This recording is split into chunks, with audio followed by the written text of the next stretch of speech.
நண்பர்கள் அனைவருக்கும் வணக்கம்.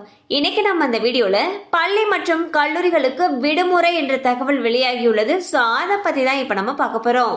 தென்காசி சங்கரன் கோவில் சங்கரன் நாராயணர் கோவில் ஆடித்த பசு விழாவை முன்னிட்டு தமிழ்நாடு அரசின் கட்டுப்பாட்டில் உள்ள அனைத்து கல்வி நிலையங்கள், தனியார் கல்வி நிறுவனங்கள் மற்றும் அரசு அலுவலகங்களுக்கு ஆகஸ்ட் 7ஆம் தேதியன்று உள்ளூர் விடுமுறை அறிவிக்கப்படுகிறது.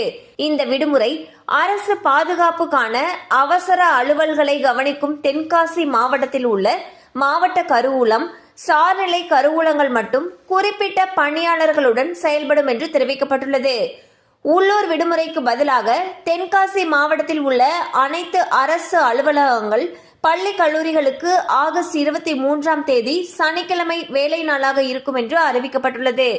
ஸோ பாத்தீங்கன்னா தென்காசி மாவட்டத்துக்கு ஆகஸ்ட் 7ஆம் தேதி உள்ளூர் விடுமுறை அறிவிச்சிருக்காங்க. இந்த விடுமுறை நாளை ஈடு செய்யும் பொருட்டு ஆகஸ்ட் 23ஆம் தேதி அன்று வேலை நாளாக இருக்கும்னு சொல்லியிருக்காங்க.